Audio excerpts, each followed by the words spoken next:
and like our Facebook page on The Family Meeting. You can also follow us there on Twitter at TFM Radio Show and subscribe to our YouTube channel, The Family Meeting Radio Show, where you can see us live streaming this broadcast right now.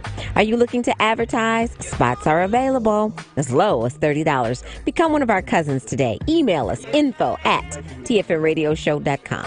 I'm Teresa McDonald, and this has been your highlights for Sunday, September 30th. The Family Meeting Radio Show starts right now with your host, Eric Grant.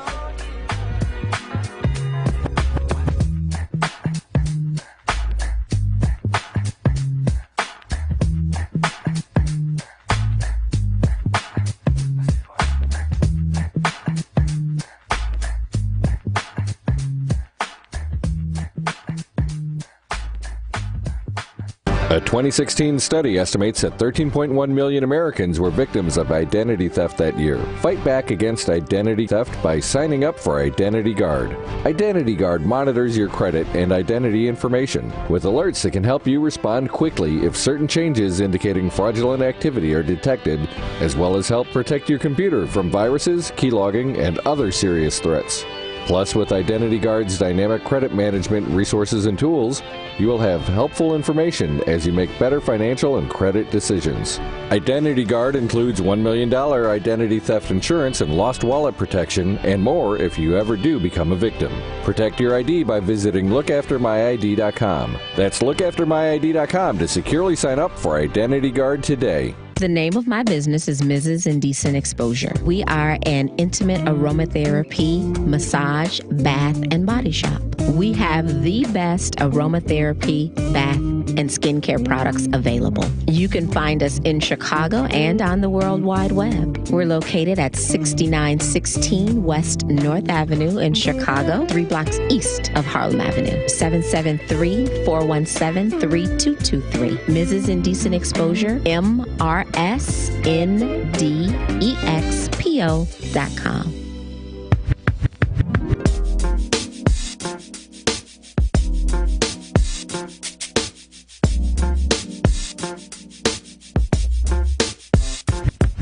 This is Abdel Shakur, Mr. Know-It-All, and I listen to the Family Meeting. I'm Darlene Oliver with Public Allies Chicago, and I listen to the Family Meeting. Yes, indeed. It's Family Meeting time. Welcome to the broadcast. The word for the day is Brett. No. It's Brett. No.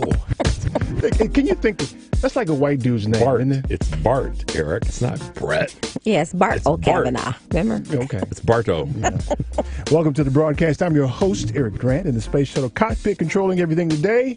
Is Lady B. That's right. I wanted to make sure I didn't see her head there. Lady B's back. With her new glasses That's on. right. That's right. My favorite Puerto Rican. That's my girl. Thank you, Tresta, for doing the news in the only way you know how. You're welcome. You sure? Yeah. So she got a little too down. Yeah, ain't going on that. Yeah. That's the black Asian dude you hear there. What's up, all? That's Richard Chu. And, of course, rocking the sounds is my man, yo man, DJ Bubbles. What's up, baby? What's going on, E? He shaved, he got baby face thing going on today, man. Hey, man, it is what it is. Yeah, man. He ain't got no hair on his face no more. He like a little boy. Ruh-roh. Visit our webpage, tfmradioshow.com. Make sure you enter your email address and join the family. You'll find many fun things there, including our archived broadcast and our music playlist, courtesy of DJ Bubbles. But most importantly, a live video of this broadcast going on right there, right now, tfmradioshow.com. Go there right now, tfmradioshow.com. You know what? November's right around the corner. It's about a month away now, the elections. Yep. You got to make sure you're registered. But I know you think you're registered, but you need to be checking to make sure you're registered. Go to reregistertovote.com. What do you do there, Rich? Re-register to vote. That's right, my friend. Like us on Facebook at The Family Meeting Radio, on Twitter at TFM Radio Show. The Family Meeting is sponsored by Identity Guard. Look, Facebook just this week announced that 50 million people had their profiles compromised. Facebook said this, 50 million people. That's as many people as voted for that imbecile in the White House. And that's the ones they're only telling us about. That's right. 50 million people, man. You need to protect your ID for as little as $6 a month. Visit lookaftermyid.com. That's lookaftermyid.com.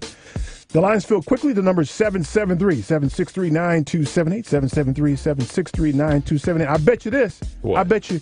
I wish I would bring my black ass up in the Senate hollering at senators. Man. You wouldn't make it out, man. You no, you like beer? Man, I wish. Man, wait. Man.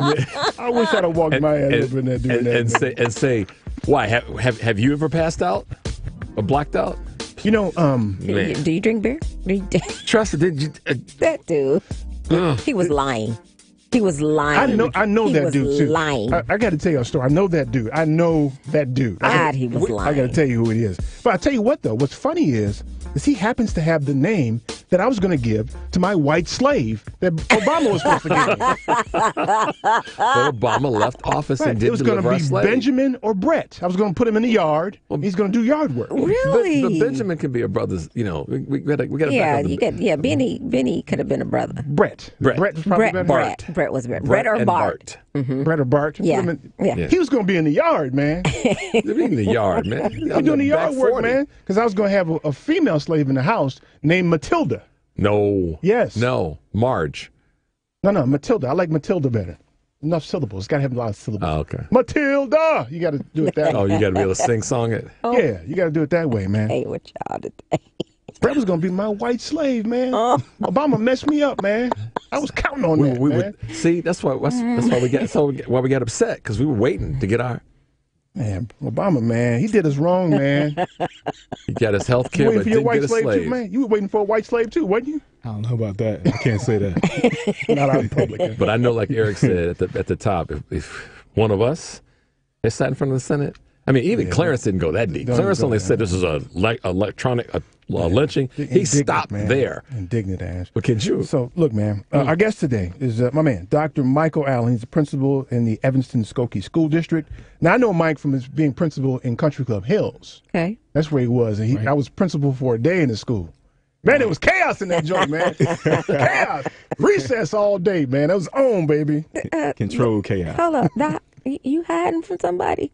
I am not. You got your cap, You get his your cap. billfold pulled all down. Get your brain. I can't even see you. Show you my eyes. Mike just got his PhD in May. Go, Mike. It's Dr. Go, Michael Allen. That's He's an what's undergrad at Valparaiso, Yes, sir. sociology, also a master's at Valpo in education, and a PhD, of course, from Loyola. Nice. May 20th. Congratulations, brother. Nice. Thank you. Because you wasn't All quite right, doctor that's when I what was I'm there talking before. about. I was wrapping up. No, I Yeah, wasn't. he Thank was you. like, he was just Mike then. He was just Mike. Right. He wasn't Dr. Allen.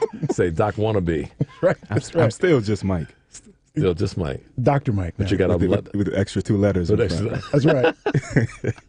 That's right. You work hard for them too, baby. I sure did. The interesting thing about Mike, though, is and the chance we had to talk over at school, the story that is Mike is one.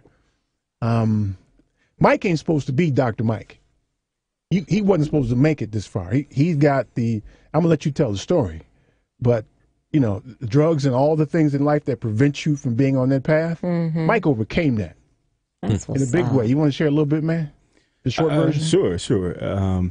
Both of my parents battled addiction as a kid, so we had some very humble beginnings, and I would say whatever poor is, we were that level under that. My siblings and I, we call it po.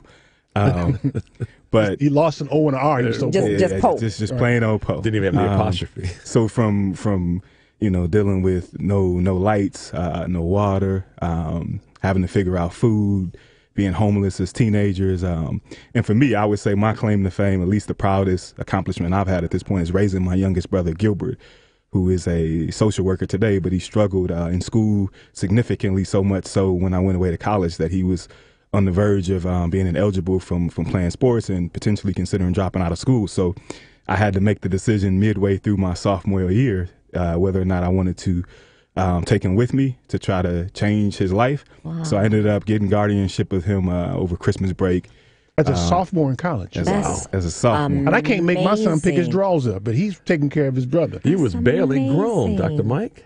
I was. So he came back. It's an interesting story. He and I laugh about it today. I was just calling home in the fall, talking to him about different things going on, thinking he had a girlfriend or something like that, and asked him how things were, and he kind of just laid it all on me, crying, and I never saw him cry before. And I just casually said, as a big brother supposed to, if things don't get better, then I'll just, worst come to worst, I'll bring you to school with me. I wasn't serious. I was still enjoying the college atmosphere and whatnot. And so, but things got significantly worse for him. And at that point, my mom was completely disconnected and on the streets. And so he was just living with my sister, who was doing her best. But he just needed, as many kids do, and the boys in particular, 15, 16 years old, they need that male figure, fatherly figure. Needed some structure, yeah. So I came back, got him, brought him back to school with me in Valparaiso. So he was exactly 4 years behind me. So when I was a sophomore in college, he was a sophomore in high school. So he had a pretty severe IEP as well, so very significant. IEP acronyms. Educational plan, independent educational, individualized educational plan. So means he had some learning disabilities that absolutely required special attention. Absolutely. Right. So basically, he was reading at a 4th or 5th grade level as a sophomore in high school. That was really his major struggle, is reading. So in bringing him there had to be a lot of advocacy to his teachers, and he had very ambitious aspirations to go on to college and to be successful, but the math wasn't adding up when you looked at his report cards and pretty much his entire trajectory in terms of school. So brought him to Indiana, fought for him. He played football there at the high school and ran track as the only African American in both sports. Wow. And dealing with racism at a level I'd never experienced up until that point. And so I balanced that with being a student senator, playing football, and being active in the community. And so for me, I guess if I had to say, to see him walk across the stage as a senior in high school and then take a full scholarship to the University of St. Francis in Fort Wayne, graduating 4 years with the same GPA as me, and then move on to presently finishing his master's in social work. Wow. Which is probably the proudest accomplishment I've had. Is that a story? Is that a story? Oh, my. How about that? God. That's right. And juxtapose. Listen, for all of the horror stories that you hear, You're reading my mind. Then you take it, because you know what? Because I'm going to start crying. So you go on and take it. Don't get weepy. I know, because I'm gonna suck it up for us on that one, because I had to kind of bat the eye. Look, man, that story is, that's the American dream, right there. That's the American dream. Your young brother looked back, took care of his brother, took care of his family, made the world a better place. That's who we want on our Supreme Court. When he just as easily could have ended up like Laquan McDonald. Bingo. Right. To juxtapose that against last week's conversation about where things were missed, he didn't miss. Mike didn't miss. And so when we talk about what makes America great, that's what makes America great. I mean, that's just, yeah. For you all who don't know, Tressa's teared up, and Eric is over there being cool as a cucumber as always, and I'm just trying to stay in the middle. Mike manned up. And I don't know what to do. No. Yeah, I just couldn't be prouder hearing that. That is just a gorgeous story. I could not be prouder. Okay, so let me take you away from that a minute so she can get her stuff together over here. Right? I had jury duty this week. No, you didn't. Yes, he did. No, he didn't. Wait till you hear about Eric it. in the courtroom. Yeah. I know the story. I will not stand for it. Sounds interesting. Look, man, I got up in there. There was about 40, 50 people sitting in this hot-ass room in the basement with no windows. Oh, my goodness.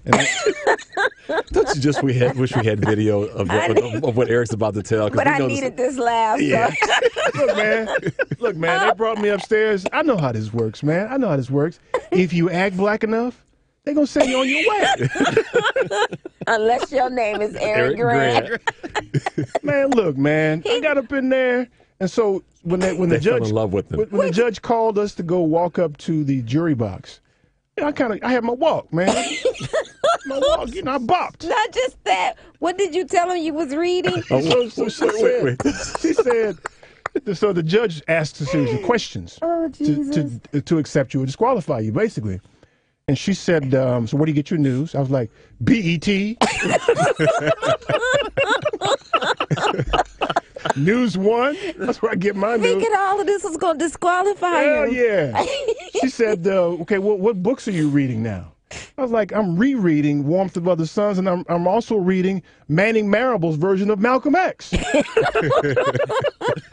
Yeah. What TV shows do you watch? Blackish. Wait, this is the best one. Wait. Go on, man. Listen, I actually did this, by the way. I know you did I this. watched Blackish, man. I said, I'm watching the Cosby Show. I'm watching all that, man. I'll be damned if they chose me, man. Like, what a brother got to do, man. What a brother got to do. And I never served on a jury before, so I thought, okay. And you guys know I'm immersed in, actually haunted by this trial of Van Dyke. Yeah. Right. Yeah. So I watch it every day. I try to watch it, as I said before, as a juror to see if I can consume the information and see what the jurors see. So serving on a jury was kind of, I don't know, serendipity.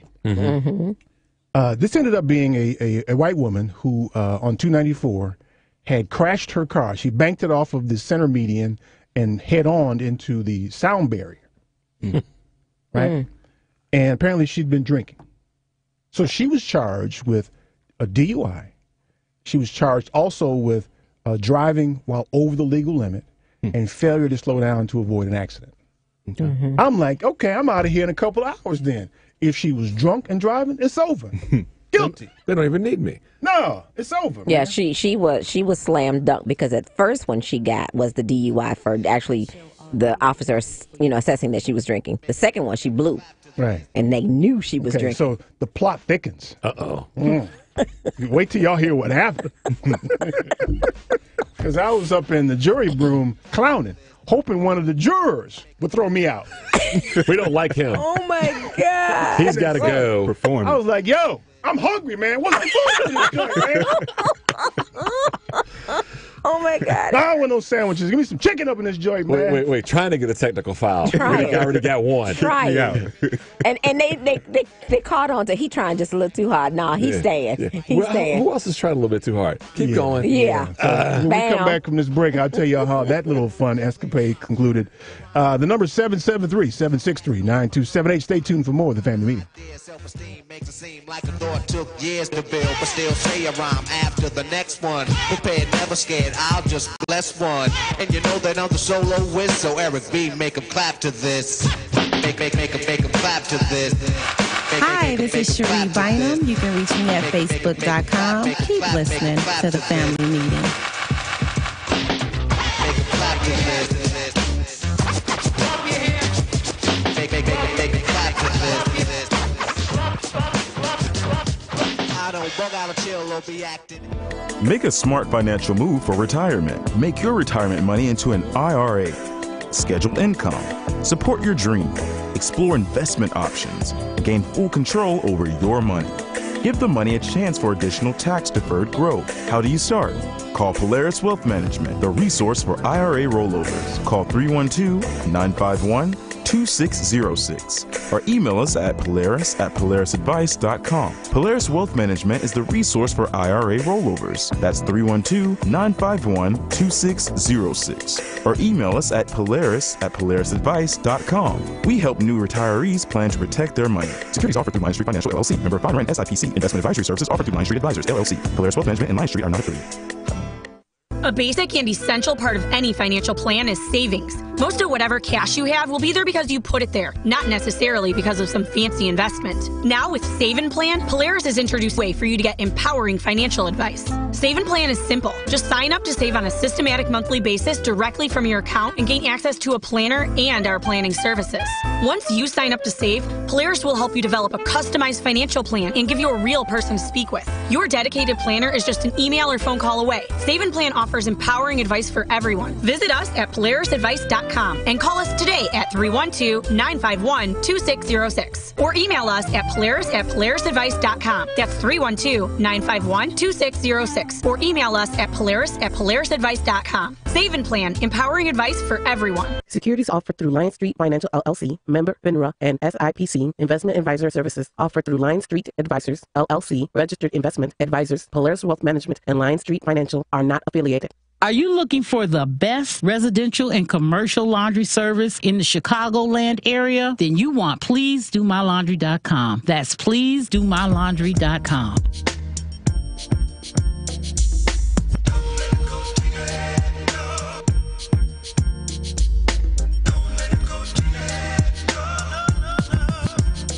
This is Melanie Martin Ware, Howard University alumni, class of 1990. Welcome back to the family meeting. Yeah, number 773-763-9278. So as I was saying, I had jury duty, man. No,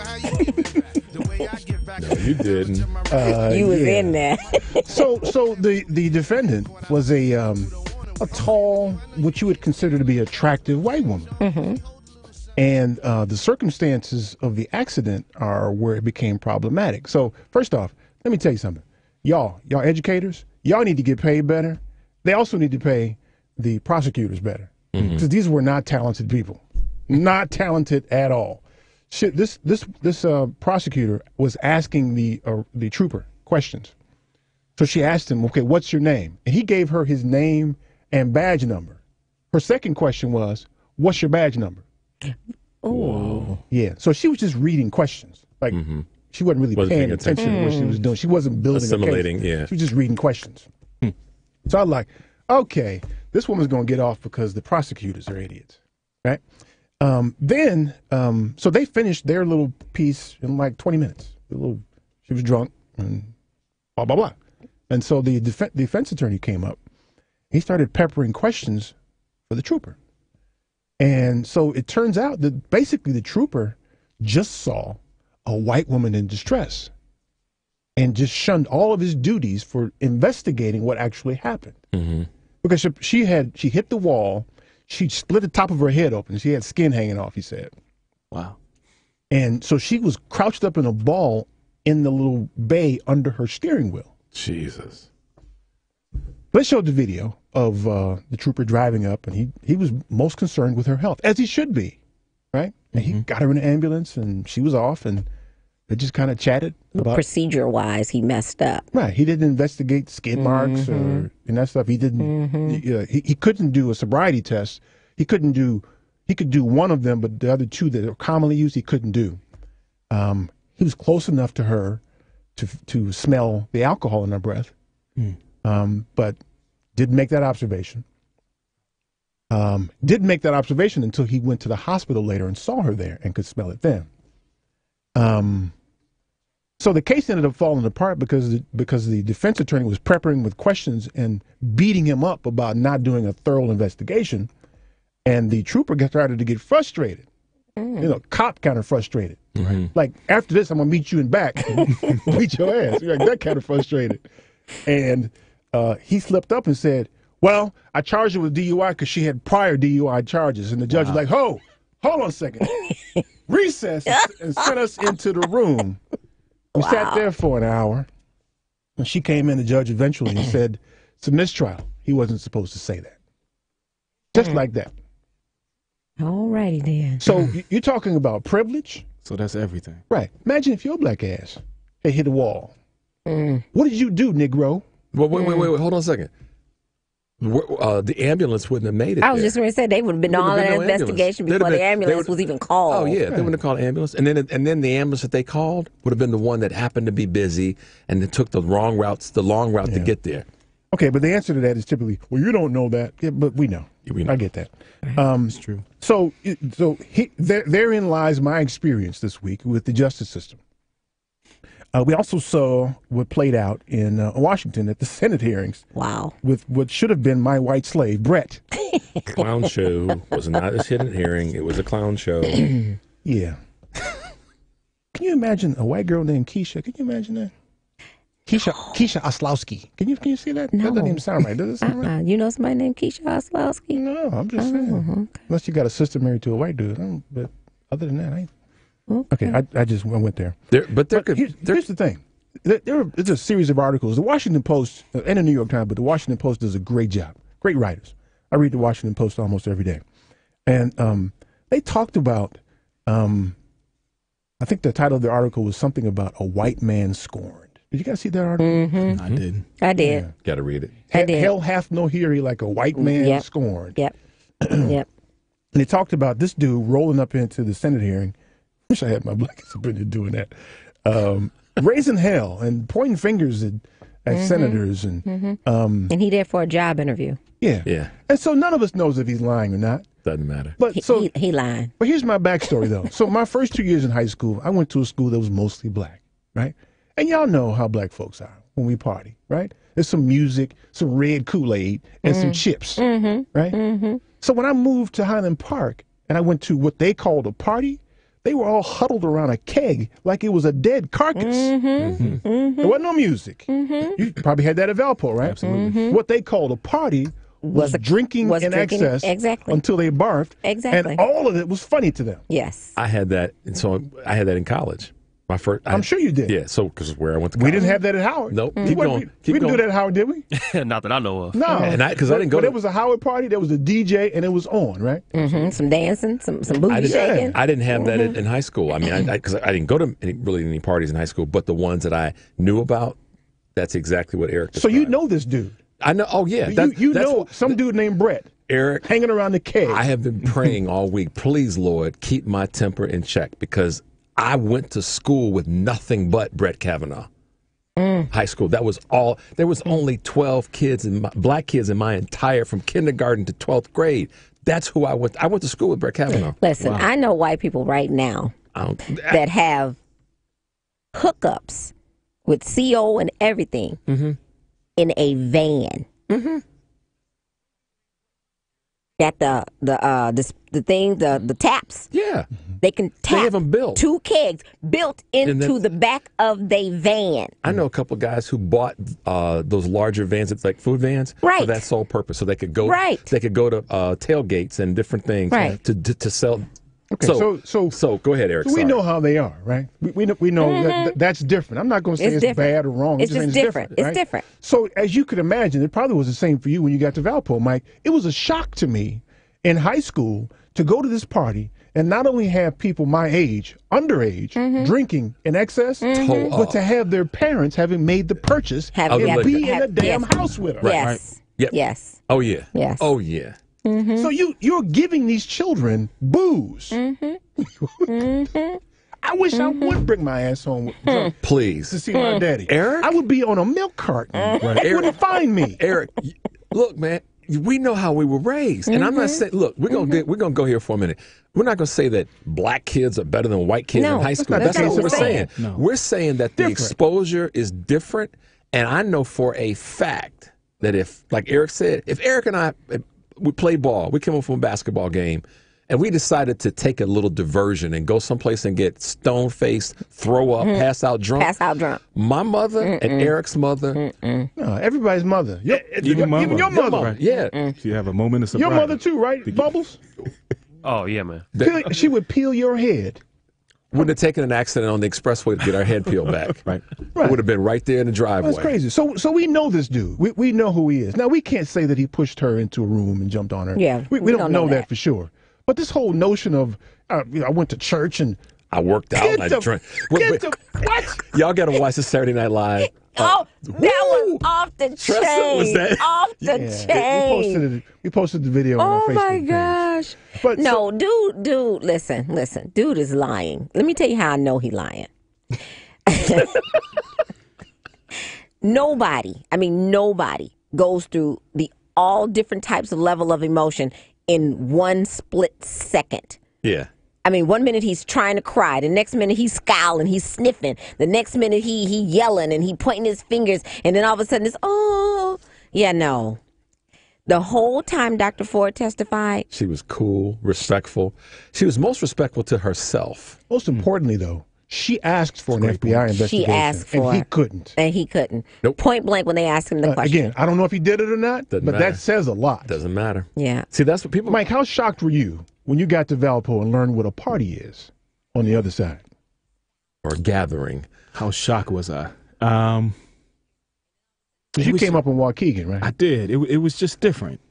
It was just different. It was no different, no more different than going to like a football camp or a different type of event. I think I had some of those, and I came down for a visit before I actually went to school there. Right. It was it was definitely a different universe, though. Here, let me put it in context. Today. Yes. You know too, because you went to your school, yeah. Right. Today, you could go to a black establishment, Yes. black-owned bar, Yes. and a mixed drink, shot or whatever, Right. is going to cost you 3 times as much as a beer. Right. Right? Right. You can go to a white bar establishment Right. and order that same drink, and it's going to be less than you ordering a beer. Yep. Right. Exactly. Because they drinking up all the Because beer. they drink the beer. They don't drink alcohol like that. Not We like drink the alcohol. But the beer, and that's the truth. But I that's mean, just the way it is. And as far as those, I've been to those parties where they just, like you said, drinking, Guys, throwing up, drinking. tell you what- And listen, I'm going to say this too. I've been to those parties where I've seen girls do stuff that I would have been like, oh, hell no.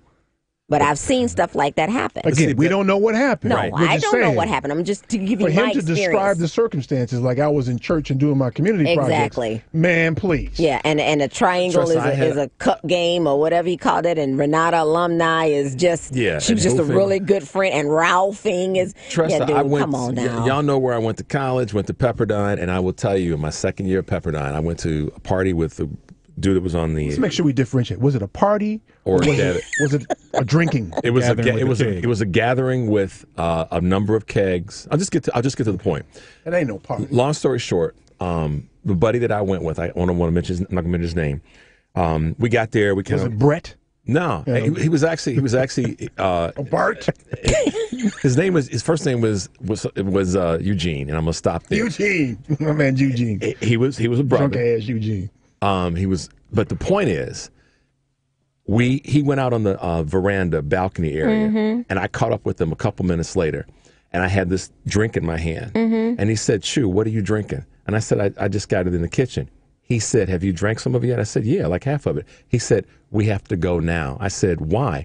He said, "It's been spiked with grain alcohol." He said, "So we're leaving now." We dumped it out. We got in the car, and he said, "The other reason why we're leaving is because what's going to happen tonight Yeah, exactly. is somebody's going to be taking." He said, Taking it, "Do you yeah. remember that Mhm. hallway to the left?" I said, "Yeah." He said, "That's the place where what's They're going to go down." something gonna go down. He said, Mhm. "So," and believe it or not, he was right on point. He said, "By the time we get back to campus, You're gonna hear about it. No, he said, "You're going to probably be sick as a dog." Sure enough, we got to campus. I was sick as a dog. See, I don't drink nothing at nobody else's parties. But I'll the tell you point what, of that though. is, it was part of that culture of frat boy. Da da da da da. Yeah. See, I I learned my remember I lessons. came home from school and I actually called myself going to throw a party. And from the parties that I was having in college, I actually ordered a keg, had it brought to the house and everything. You know, I got stuck drinking that keg because we don't drink beer like that. No, not at all. We just don't. We just don't. No. I what I had to do, and y'all might have faced this too, is I had to avoid those parties. Because you were all you need is for somebody to get a little more comfortable with you and start letting that little magic N-word slip out. Yeah. Oh, And now you end up knocking somebody who's drunk. And then you're or outnumbered. have a little white girl say, "Yeah, he touched me." Yeah. And you're going right to jail. Well, and Eric and I talk about this all the time. We've been on the side of somebody saying, "If you don't, then I'm going to report you." And you know it. Yeah. So that's why we've had to be very careful in certain environments because we know what the other side is and what the other side is capable of doing. And my son was like you. He went to like a predominantly white college, but he had his own apartment off campus.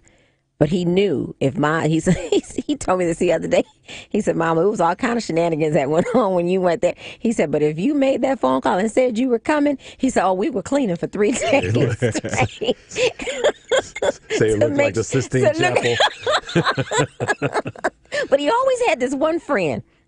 Always had this one little white friend that was with him. And I don't care what Jonathan did. "Oh, Mom's coming to town. Oh, that's what's up." And he'd be right there on that couch, laid out when I got there. Because he was like, "Yeah, Mom, we going to eat good this weekend. Your mom's coming." But he had respect for you, too. Yeah. Though. Yeah. But that culture of drinking and just barfing and starting and doing it all over That again. ain't what we do. No, that's not what we do. No. So we know, I think between the four of us, right? Probably Bubbles too. We all know that dude. The likelihood. Right. Yes. So the assault aside, the notion that he wasn't drinking and wilding out, I ain't buying that. And that's what I'm ridiculous. hoping that this extra FBI That's gets, all it needs to That's prove. all they need to prove. Yeah. Well, he's I gonna get mean, confirmed though. Oh, yeah. I believe that, too. I keep holding out hope that he doesn't. I'll tell you one. But I agree, but it's looking like one little X factor. But Yeah. we got music. Okay, so I'm going to hit these phones next time I see Terry, Matt, Don, Ron, Paul, and Paul holding on the line. Stay tuned for more of the family meeting. Stick and scroll, raise the shade, walk in the light of the moon, but I never been a Batman. African, call it black man. Brother extracts the African steps in your movement. This is Attorney Gina Smith of Jami Law, JAMII Law.com. Keep listening to the family meeting.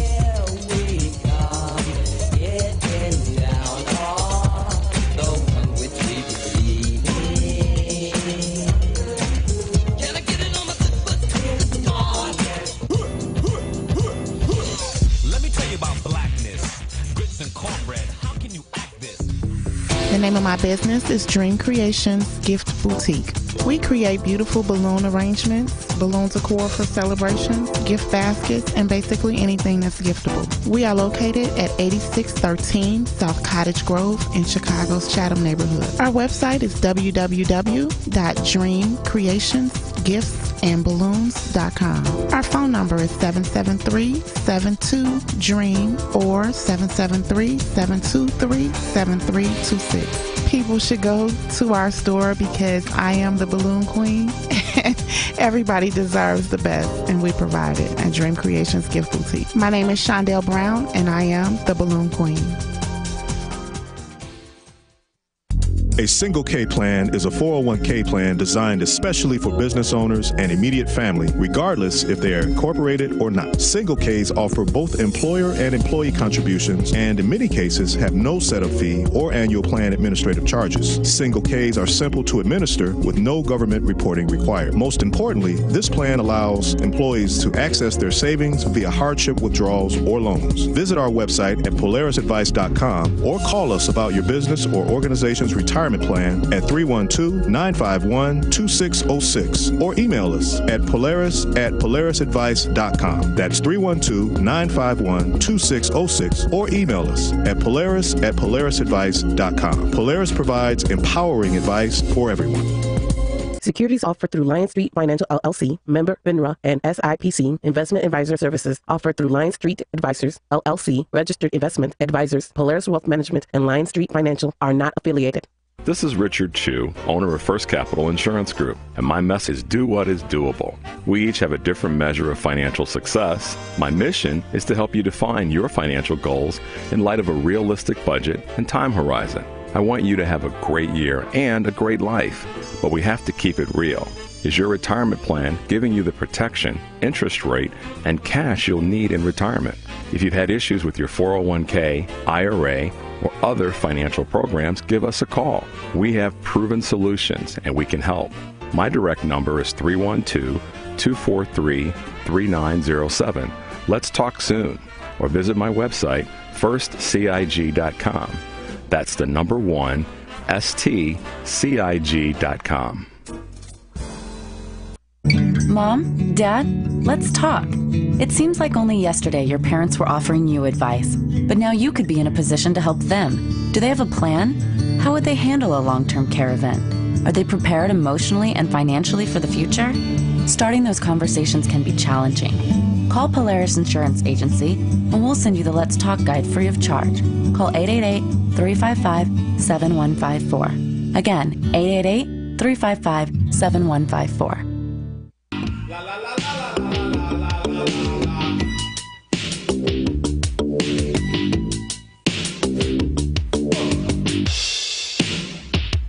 I'm Richard Chu with First Capital Insurance Group, and my website is www.firstcig.com. Welcome back to the family meeting. Yo, Bubbles, where you dig that one up, man?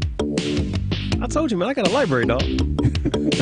I went with the instrumental because, you know. Yeah, the words are a little different. Hey, you see one of the... This is a family radio show. That's right. Bubbles, DJ Babyface Bubbles. One of our followers is saying, "Hey, bro, you lucky they didn't lock you up for acting black in the courts building." That would have been enough. Hey, man, listen, being there is an experience in the courthouse. I mean, because people in there who are employees there are not friendly people. No, they're not. I don't know if they hate their jobs or they hate people. I don't know what the deal is, but they, hey, how you doing? Not accommodating at all. Not. And the cops are looking at you all kind of ways, and I got a thing. Black folks ain't funny about cops anyway, but you got your hand on your hip near your gun, and I'm walking by, and you looking at me kind of some way. Yeah. No, hey man. Come on, man. What's that about? Yep. Yeah, man. Come on, man. I hear you. But why you got to be so damn unfriendly? Yeah, just hostile.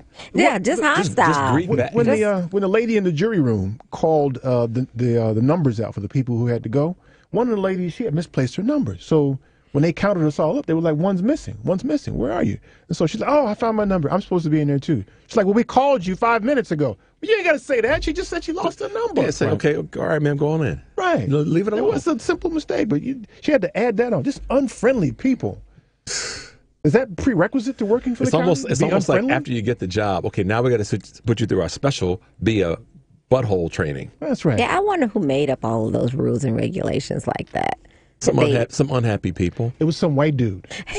White dude rules. I think what's interesting is the lack of customer satisfaction. They're still in service positions. Right. That's so it's interesting that people don't recognize that because they have some sort of authority. Yeah. Right. Why wouldn't they survey these people? Right. Unless you just don't care. Right. What the service is. That's all kind of shenanigans. Anyway, let me get these phones, y'all. So anybody holding right now, stay there. I'm coming to you. Terry on the north side. Terry, what's up, man? Oh, hey. Hey. Yeah, that's me. Let me get the speaker. Yeah, I was just saying, I'm thinking that everybody is altering. I took a whole bunch of philosophy courses to evade the draft back in the 60s, right? Mm-hmm. So anyway, but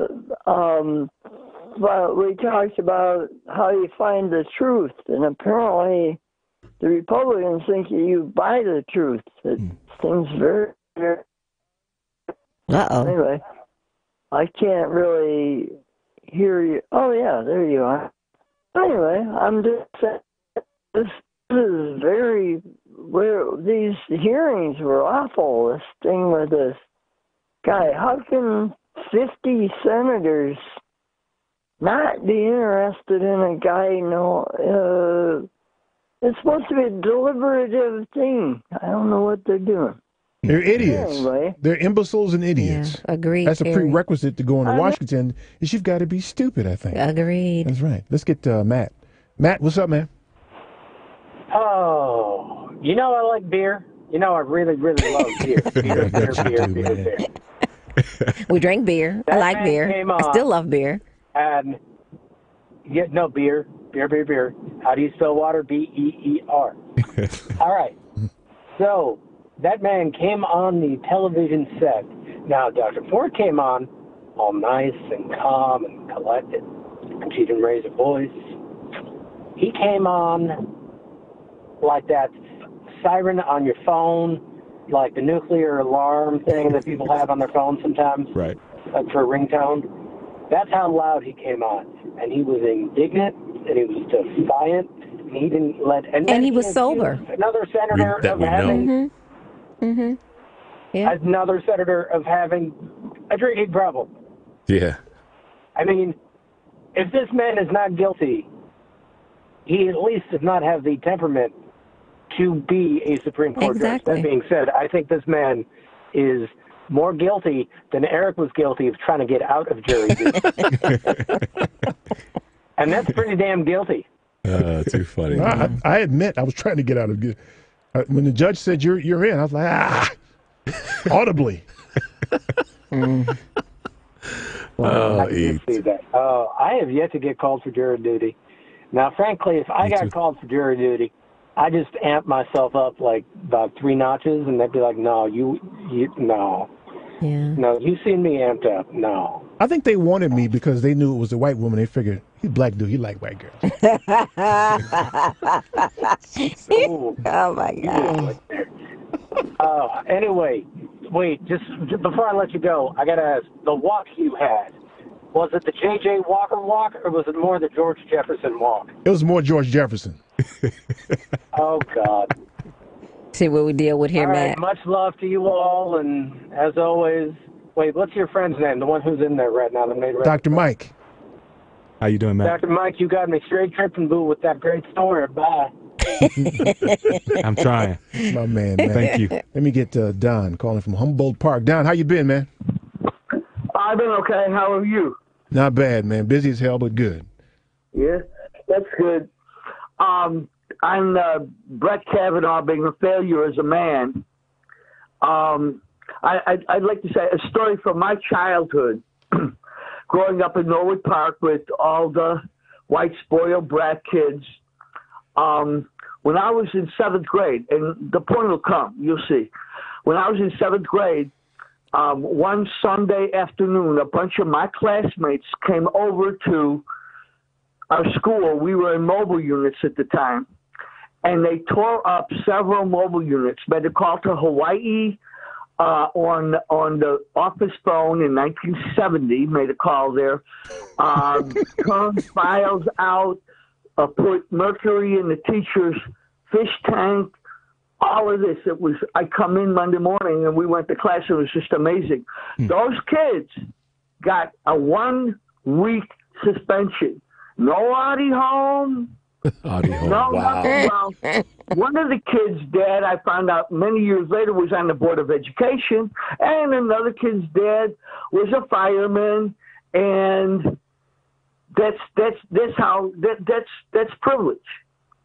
Now, me, if I did something like that at my school, I could have kept on walking and not walk home because I'd be killed when I got home. I'd be dead, you know? Me too. I'd be dead. And this is who the Kavanaughs are and people like that, you know, just they're like that. Right. You're right. Yeah. Children of privilege. You know, I mean, I was hoping to get sent to Montefiore or somewhere, you know, and nothing but 1 week and to come back just as arrogant as when they left, you know. Right. You're right. So this story. Hey, Don. Here's something else I want to throw out there as another topic. How do you guys feel, or anybody calling, about Kavanaugh's wife? Enabler? Yes? No? Listen. Yeah, we'll talk about that after you. Yeah. We'll mull it over, Don. Yeah. Hey, man, thanks, man. Don. Thanks, Don. Be well, man. Thanks, Don. Okay. Bye. The look on her face, The couple times when she was cutting over, she was like, wait a minute. she done seen this before. She knew he was up there lying. Because if that would have been me and my husband was under that, and there was no look of surprise, no nothing. She was on just, her face she knew. whatsoever. When I saw her doing one of this, like, she was like, yeah, that I know. You know, here's another cultural difference. Or she's known, and she's super pissed that it came out. It's one of those two. Yeah, she's known all along. Or she could not care. Yeah, good point. Here's the other cultural difference, though. So you ever seen, I guess all kids act out, but you're in a store somewhere and the white kids? Am I speaking out of turn? Am I offending somebody? No, because you're telling the truth. They call their parents by their first name. No, I'm not. Saying no, I'm not. And start tearing this. I almost said the bad word. It's not endemic to white kids. I get that, but doesn't it? It just shocks you, doesn't it? No, it doesn't. What shocks me is the other part of the conversation, which is how we get our children, black children, get labeled as the bad kids. Awful, terrible children. But all you have to do, and everybody, look, this is not an attack. What we're saying, I'm going to just get this out there.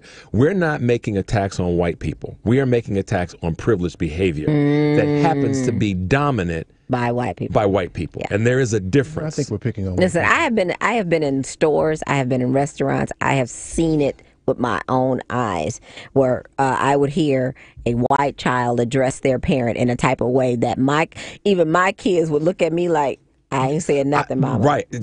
I've seen where black kids have seen white kids act up in public, and the black kids will draw closer to their parents, like, That's not me, Mom. That's not to say that you don't have black kids that act out. Oh, I saw it yesterday. Not to say that at all. Yeah, not to say that at all. I saw it yesterday. But it's just different. But it's different. I mean, as evidenced by the parties I was going, or what they called parties, where the parents were buying booze for these underage kids. Yeah. I couldn't. Listen, I remember one night I was at one of these things. I went to 2 in high school because after the second one, a fight broke out. And somebody got their jaw broke or something like that. And it was all over the neighborhood. And they were tearing up things. They were rampaging. Like they characterized black folks tearing up things. So somebody had busted a neighbor's window, and they had busted some car windows and stuff like that. Dang. The police scooped them up and took them home. Oh, come on. Took them home. Well, it's like the Don just said about. Watch this. Watch this. When they came up on me, and I stayed in the house. I wanted to wait for it to all go away. Right. Because I wasn't going to be out in the dark nowhere. Nope. Have a cop roll up on me. Nope. Right? I stayed till they were all gone. It's like they waited for me. Waited for you for what? I walked to my car calmly. I got in the car, and I was headed home. They pulled me over. Right? Pulled me out the car, man. Yep. I had nothing to do with this. I'm just going home, man. Yep. Eric, part of what this... That's the last party I went to in high school. I know it. Part of what this has reignited for me is the behavior that, we can look back on and say what actually happened to us that was, like Eric just described, we had nothing to do with it. We're clearly telling the truth when we got interrogated. However, they wanted to find anything. They were doing their damnedest to find something to put on. This was something that happened to me on a regular in Highland Park. I got to the point where they would just harass me for the sake of harassing me. And what's funny about it too, when we talk about the Me Too movement and how the doctor didn't disclose assault, I never really told my parents. No. I mean, there's a lot of stuff. Eric, and you guys, I've shared some things with you guys, but there's a lot of stuff that I've never even told. Yeah, they don't know. I mean, my mother's listening now. My father may be too. This is the first time they probably heard it from me, I think. And you get desensitized too at some point, right? Yeah. It happens so I end much up getting when you're rides to teenage. school by the police officers sometimes when they figured out. I was like, no, I live over here, man. Yeah. Because usually the question was, what are you doing here? Yeah. I live here. I live here. I live here, man. Yeah, I know. Where you live, man? Eric, part of the reason you like beer? Part of the you like beer if you're passed out. Eric, part of the reason you didn't tell your parents is because you didn't want to tell them. But the other reason is you knew how your father might say, okay. Well, yeah, he'd probably go down to the police precinct and get himself arrested. That's what I mean. That's what. Wasn't having that. My old man, well. Yeah, my father, yeah. Bad dude, man. Yeah. I'll tell you about There's a story. I don't know how much there's truth to it, but there's a story that someone tried to get him on the L stairs one day in Chicago, and he threw 2 of them down the stairs. Yeah. Hey, man, I'm going to tell you a story about my dad in law school, man. I got one for you. Good. I want to hear that, too. I got one for you, man. Right, because he wasn't finna get robbed. You may think you finna rob somebody today, player. Not that day. Not today. Not today, Scooter. Ain't gonna happen. Gonna get your ass thrown down the stairs. Neck first. I said throwed. Throwed, not thrown. Throwed. Throwed. Yes, and we all got degrees and know how to speak. But right. he got throwed down the stairs. That's right, man. Okay, the number is 773-763-9278. I see Adler, Pat, and the 2 Pauls. You're next. Stay tuned for more of the Family Meeting. Because it's more than 20 ducats struck it. Kinda rich, now his pockets looking straight. Slam the D's on the benzo, pancake by the gate. Mom's looking straight. This is Gene Marlowe with PopulousPromuvio.com, the People's Choice Car Service. Keep listening to the Family Meeting. You can get it when you want it, even though you got chicks all up on it. Don't matter, cause brother, you fly. I can't lie. I've been macking daddy from the corner of my eye. Now, baby, bring it on. Don't be frontin' on your baby boo. All I wanna know is what's up with you. How can I get with you? Seems like you. The reason that it's important to advertise on the Family Meeting is that we have an economical way of reaching a great audience. One could say it's not cheap, but what we like to say is that it's an effective buy for a business or an individual who wants to reach a quality audience. The reason that it's important or a good place to advertise is that our cousins love to patronize. I'm Richard Chu, also known as Bad, the Black Asian dude with the Family Meeting. For more information on advertising on the Family Meeting, you can reach us at info@tfmradioshow.com. That's info@tfmradioshow.com. You can also contact us at area code 708-794 708-794-6444. 708-794-6444. A 2016 study estimates that 13.1 million Americans were victims of identity theft that year. Fight back against identity theft by signing up for Identity Guard. Identity Guard monitors your credit and identity information with alerts that can help you respond quickly if certain changes indicating fraudulent activity are detected, as well as help protect your computer from viruses, keylogging, and other serious threats. Plus, with Identity Guard's dynamic credit management resources and tools, you will have helpful information as you make better financial and credit decisions. Identity Guard includes $1 million identity theft insurance and lost wallet protection, and more if you ever do become a victim. Protect your ID by visiting lookaftermyid.com. That's lookaftermyid.com to securely sign up for Identity Guard today.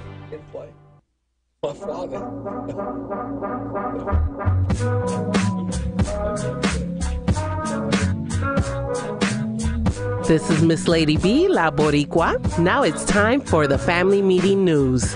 I'm Teresa McDonald, and here are the top stories we are following here at the Family Meeting.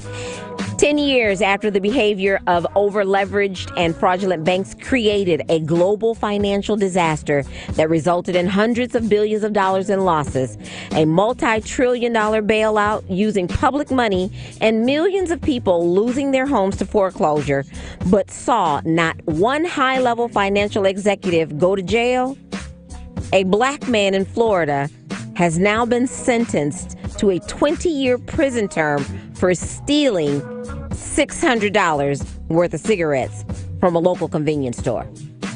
Robert Spellman, 48, received a lengthy sentence after a jury in Pensacola convicted him of burglary and grand theft last month. The average carton contains 200 cigarettes. That means Spellman will now serve approximately 3.65 days in prison for each of the 2,000 he allegedly stole. Tesla co-founder and CEO Elon Musk has settled a lawsuit filed by the United States Securities and Exchange Commission. Though he admitted no wrongdoing, the billionaire... Oh, my God. Like a baby's booty, baby. Oh, yes. Get that missing diesel exposure. Though he admitted no wrongdoing, the billionaire agreed to pay a $20 million fine and step down as the company's chairman for a 3-year period for using his personal Twitter account to announce he had secured funding to take Tesla private. The California-based automaker also agreed to make leadership reforms and pay a $20 million fine for not vetting the information, Musk writes on Twitter. The world's most expensive tweet was posted on August 7, 2018, and it talked of the possibility of Tesla going private at $420 a share. It immediately caught the attention of the SEC. Because Tesla did not have the funding secured to go private, and the false information hurt investors by causing significant market disruption. And finally, a father of a child killed in the Parkland, Florida high school massacre has a message for Supreme Court nominee Brett Kavanaugh. Not getting a promotion doesn't mean your life is over.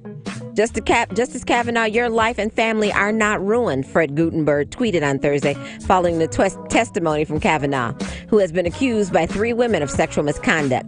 Try having a child murdered by a weapon that you refer to as common use. You will get through this and hug both of your children tonight. He then followed with this tweet. Judge Kavanaugh, I listened to you talk with your life being ruined. It is not. I listened to you turn yourself into a victim. You are not. What today showed is that you clearly are a partisan and do not have the temperament for the court. Even worse, you are just a bad person. Gutenberg is a gun control activist whose daughter, 14-year-old Jamie, was killed in a February school shooting at Marjorie Stoneman Douglas High School and had attended Kavanaugh's confirmation hearing earlier this month, which became highly publicized after he attempted to shake the judge's hand and speak to him about gun violence, only to be flatly ignored. Visit our website, tfmradioshow.com, and subscribe to our YouTube channel for archived audio and video of the broadcast, as well as our music playlist. Be sure to like us on Facebook and follow us on Twitter at TFM Radio Show. The news today is brought to you by Identity Guard. Over 15 million Americans each year, and that number just went up by 50 million, fall victim to identity theft. Protect yourself and everything you've worked so hard to build for as little as $6 per month. Visit lookaftermyid.com for more information and sign up. That's lookaftermyid.com. Do it today. I'm Teresa McDonald, and this has been your Family Meeting News. Eric Richard Austin, a.k.a. DJ Bubbles, myself, and our guest today, Dr. Mike. We'll be right back with more of the Family Meeting.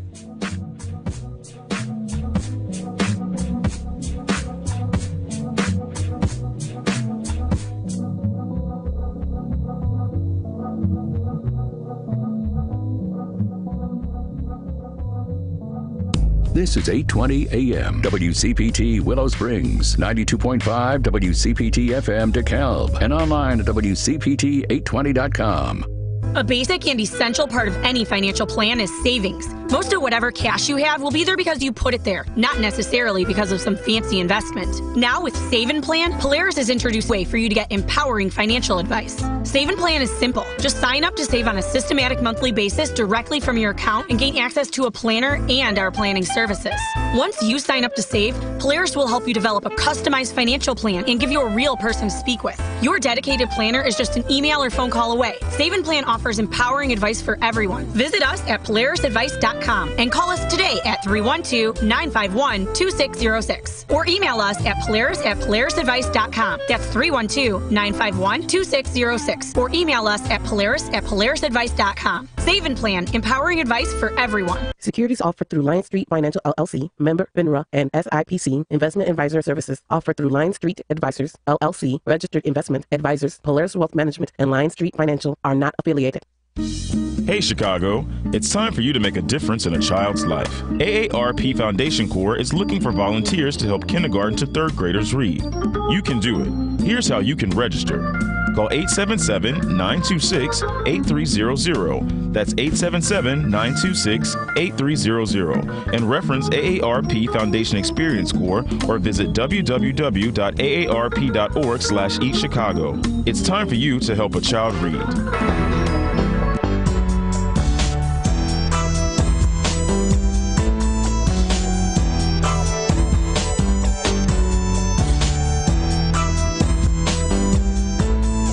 Hello, my name is James Harrell, and I'm a PADI Master Scuba Diver Trainer, and you can reach me at 708-785-3699. And welcome back to the Family Meeting. Yeah, so say what you were saying, Mike. I think that was interesting, the point you were making about the generational differences. I think there definitely are some things to be attributed to generation. I'm plugging some of my studies for my dissertation, but this idea that how times evolve over time ultimately influence how people see certain behaviors, and normalcy, I think, kind of allows for folks to not bat an eye at stuff that we would have thought was egregious years ago. And I can see radical shifts in terms of expectations and what students can get away with and what's shown on TV. Simple things that we take for granted. Men and women sleeping in the same bed, that didn't happen when I was on TV. That never happened. And I'm a millennial. Right. So what was interesting about what caught my attention with what you were saying is I don't know. I think too often each generation is quick to characterize the new generation of having antisocial behavior or it being negative. Like, for instance, there's a big deal now about how kids communicate. They're doing a lot of texting and stuff. Sure.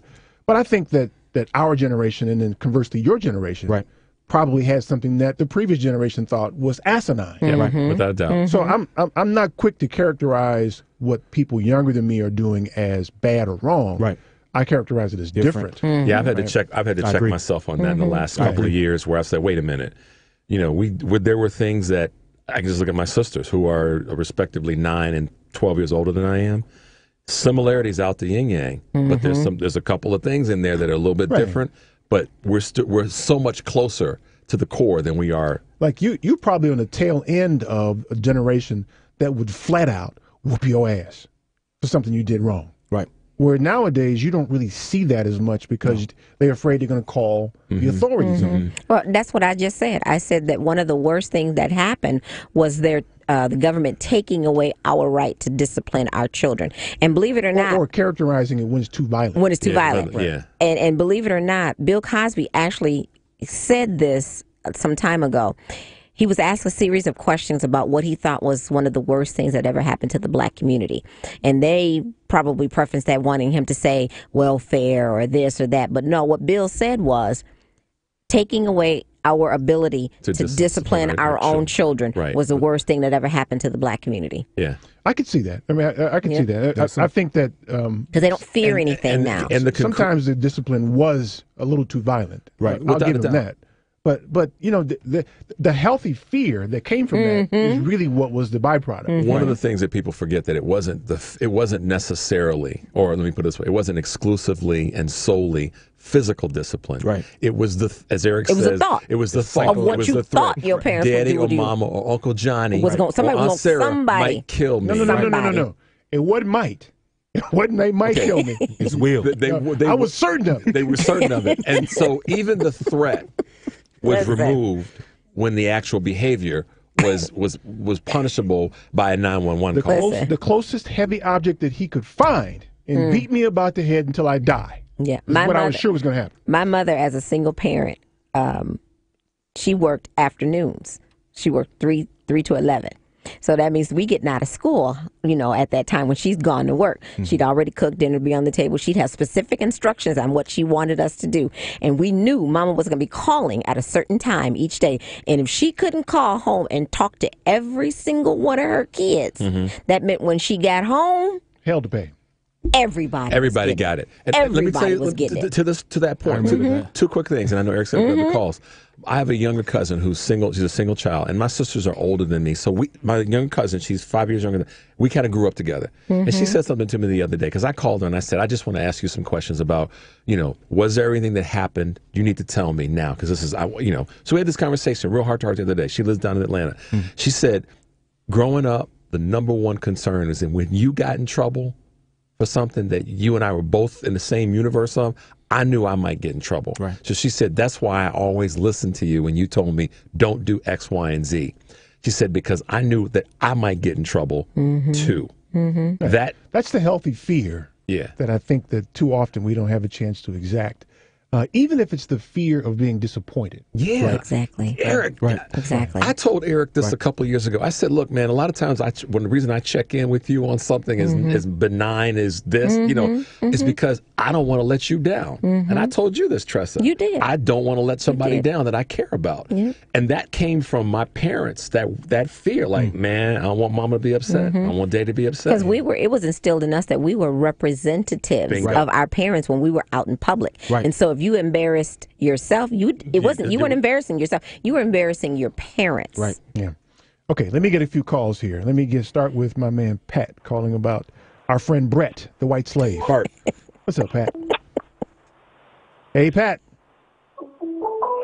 This is Pat. Hey, Pat. How are you? I'm fine. How are you doing? Fantastic. It sounds like somebody's trying to call you. Yes, we're getting rid of that right now. Yeah, tell him I said hi. Tell him he said hi, okay? Oh, well. So I wanted to get back to the Dr. Ford, her whole effect. When I was riveted to that whole testimony she was doing, and her whole effect of, she sounded almost like a teenage girl when you heard her. And her talking about, going to therapy after not telling anybody for years and years. And I think Teresa also said, and some of you, that people don't talk about these things. Right. And they sit with them and they go on to ruin subsequent relationships that they have. Yeah, self-sabotage. Yep. Right. And I think black women, black men too, I'm sure, have been going through the same kind of thing, but we don't always get a chance to go to therapy when we decide we're going to talk about it.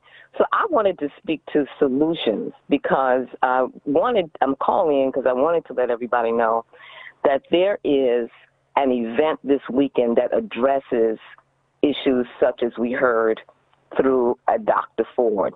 We have an event for women that with 4 workshops, one of which is called Healing the Pain, and it's about these kind of abusive situations that happen in our lives that we just don't talk about.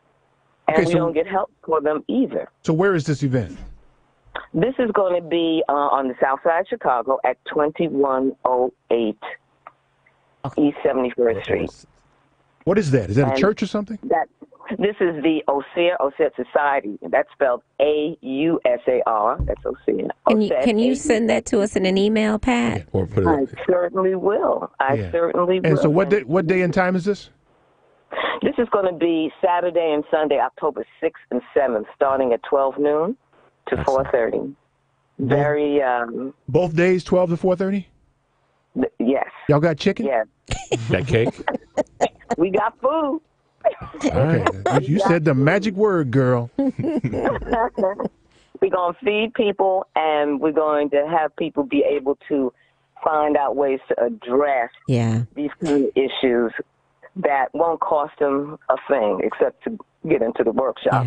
You are so right about that, Pat, because we as women, and I get the piece about the women, but we as women, we can find a girlfriend or we can find someone to confidently, rely on and talk to. But I've found that with men, they don't necessarily find where they can, confide in someone and reveal their innermost terrors or innermost fears or even innermost things that have happened to them in their past as a youth or even as an adult. So that's a great thing that you're doing, and I am so glad you're doing it. Yeah, congrats on that. I agree. That's fantastic. Now, unfortunately, on the 7th, we're on the air. We'll call in. At 4 o'clock. At 4 o'clock. So y'all need to tune in on Sunday. Y'all going to do that for us? Yeah. Hey, we will turn it up and put it on a microphone. That's right. That's what I'm talking about. Good. That's good information. About 4 o'clock, they're going to be eating, so we will be glad to turn on the show. That's what I'm talking about. You get doubly fed. So we're going to post it on our Facebook page to make sure all the listeners know. And wonderful. Yeah, and we wish y'all the best for that event, too. Did you get all the information? I got all the information, Okay. and I'm going to be hungry when I come, too, by the way. That's Saturday. Make sure you have some cake, man. Cake, too, right, Austin?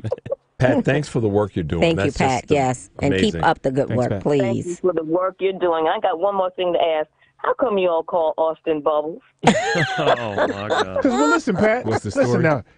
Every time you go somewhere and somebody has bubbles, aren't we all having fun? Yes. See? That's why he's Bubbles. And she's laughing at Eric's response. So there you go. Right. Bubbles ain't nothing. You ever seen death or murder when there's bubbles involved? No. That's our term of endearment. That's how much we love Austin. He's our DJ Bubbles. Okay, Austin Bubbles. You got it. Thank you, Pat. Thanks, Pat. Thanks, Pat. Thank you both. Love your show. Thank you. See ya. Yeah. Let's get Paul from Seattle. Paul from Seattle. You've done those dishes, man. And how's that weather in Seattle, man? Cloudy and looks like it's going to rain, but it's not raining. But it's about 68 and cloudy. Okay, No, about I the don't- same as it is here. Yeah.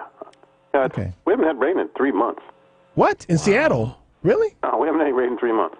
I've heard Oh, that. that's the coming of the end. That is. I've heard My that. God. I heard that's a misperception about Seattle. No. Yeah, but don't tell anybody. Yeah. I just tell you, you'll get depressed. It's all rainy. You'll just be so depressed. You won't kill yourself. Don't come here. He said, "Don't come here." Oh, man. Okay, I'm interested to hear your take on this this thing this week, man.